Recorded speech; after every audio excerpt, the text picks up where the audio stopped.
We're going to get another view of the Trump victory and his transition to power from the president and CEO of the NAACP, Cornell William Brooks. I want to get your reaction to the Trump victory. Cornell, there's a lot to discuss. We ought to take a quick break. Sure. We'll start our conversation right after this. Okay. We're following the breaking news. Take a look at this. These are live pictures of protesters blocking a bridge near Philadelphia's Amtrak train station, 30th Street Station over there in Philadelphia. This is the second day of protest, by the way, in Philadelphia. There's a smaller protest underway in Los Angeles right now. Other protests in several other cities across the country. We'll update you on all of that. We're also following the breaking news on President-elect Trump's meeting with President Obama today over at the White House right behind me. We're back with the President and the CEO of the NAACP, Cornell William Brooks. Cornell, once again, thanks for joining us. I'm curious, what was your reaction to Donald Trump's win?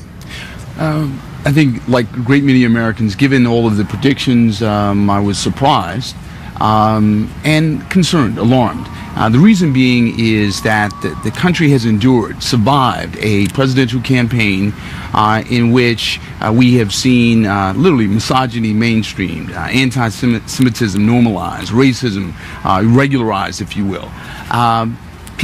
Folks in inner cities and rural communities pitted against one another. So it was surprising, very surprising. But that being said, we have to prepare for a peaceful transition from the days of George Washington to the election and re-election of the nation's first African-American president.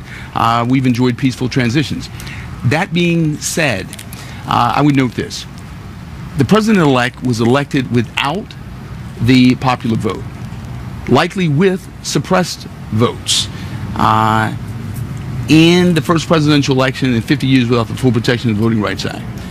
He is in a position now, if he's to be called our president, he has to understand that our president means that our implies that he's accountable to the whole of the country. Immigrant Americans, Muslim Americans, African Americans, Latinos, Asian Americans, Native Americans, and certainly the largest slice of the citizenry, namely women.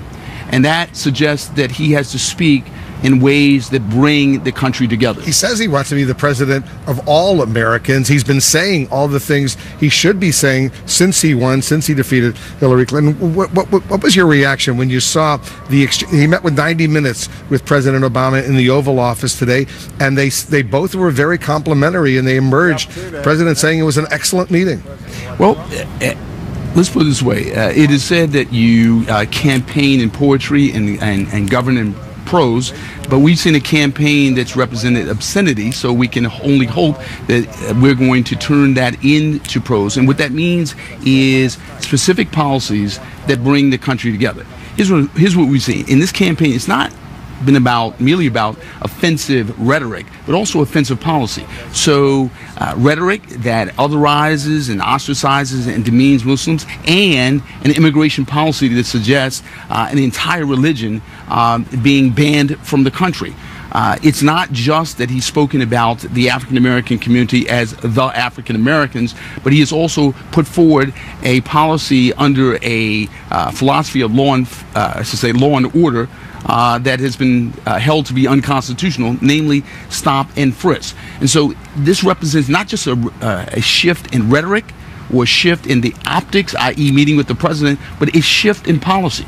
So in other words, he has to speak in ways that bring people together, but policy specifics that bring the country together. You know, it's curious because we looked at all the exit polling, and a lot of people around the country who voted for President Obama in 2008, who voted for President Obama to be reelected in 2012, they wound up voting for Donald Trump this time. And I wonder if you have an explanation for that. But know this, the country wanted change, but change generally means change for the better. It does not mean change in terms of dividing, change in terms of pitting us one against another. I don't believe that the majority of Americans want to heed and obey racialized dog whistles that render some of us cowering and in fear, and others literally snarling in anger. And so he has an opportunity in terms of speaking to the economic anxieties of the country. His notion of a major investment in infrastructure, boosting high-paying jobs, focusing jobs on undercapitalized communities where we see elevated levels of unemployment and underemployment. Focusing on those kinds of policies, I think, can be helpful. He says he wants to reach out. He wants to help the working class. He wants to help African Americans. It's interesting. We also looked at the exit polls. African American turnout in some key states this time was lower than it was 4 years ago and 8 years ago. And I wonder if you have an explanation for that. Well, let's note this. Across the board, across demographic slices of the citizenry, we saw lower turnout overall. So let's be very clear about this. So the results of this election can be attributable to the African American community. We can't blame African Americans. I think it's important to note here that during the course of this campaign, we've seen no less than 10 cases of voter suppression, where courts have attested, held against voter suppression. And so we have a president-elect who was elected literally with 2 thumbs and 8 fingers on the scale in terms of suppressed votes in communities all across the country. African Americans, Latinos, rural voters. Think about it. Within days of this election, we had 4,000 voter registrations purged in North Carolina, a state held to have engaged in intentional racial discrimination with respect to the vote. So this is a moment where I believe this president is entering the Oval Office with this election under a cloud. Voter suppression did not begin with him, but it's certainly. But do you think he got more electoral college votes than Hillary Clinton did? Was it a free and fair election? It's absolutely not a free and fair election. Not where you have court after court after court literally catching vote suppressors red-handed. And so it wasn't a free and fair election. Donald J. Trump is our president. He is the president-elect. The election system that delivered him to the White House, however, is broken and needs to be fixed, and that means fixing the Voting Rights Act. So are you suggesting the system was rigged? Absolutely not. I'm not suggesting that the system was rigged. What I am suggesting, in fact, is we have those in state legislatures all across the country who have engaged in voter suppression.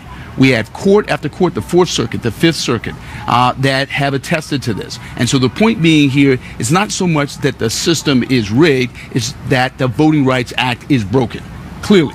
So you obviously want that to be fixed. What do you say to those people out there who right now, and you're a civil rights leader, who feel that they have been betrayed to a certain degree, and they're disappointed and they're angry right now in seeing, for example, a picture of the President of the United States welcoming the President-elect of the United States? There's a lot of anger out there right now. We're looking at some protests in Philadelphia, for example. How worried are you, for example, that their civil rights potentially could be violated? I'm very concerned. The NAACP is not in the business of hand-wringing worry, but we are in the business of focusing our concerns. And so when we look at these demonstrators and protesters across the country, they have a right to be concerned. But even as we are concerned, even as many of us are angry, we have to be focused, we have to be determined, and we have to put forward a strong civil rights agenda and demand that this administration adhere to it. We have been very clear. We are willing to stand with this administration, stand at its side, but we are willing to also stand in its face if it violates the civil rights of Americans. And that means with respect to immigration reform, that means with respect to policing, voting rights. We as a country have to come together. We are bigger and better than the presidential campaign that we just survived. One final question, Cornell. I know you invited Donald Trump as a presidential candidate to come to your convention, the NAACP convention, this past summer. He declined the invitation. Is this a moment for you to reach out to him, for him to respond, for the two of you to get together with other civil rights leaders and talk about these issues? Absolutely. You're ready for that moment. We are ready, certainly, to talk to the president-elect.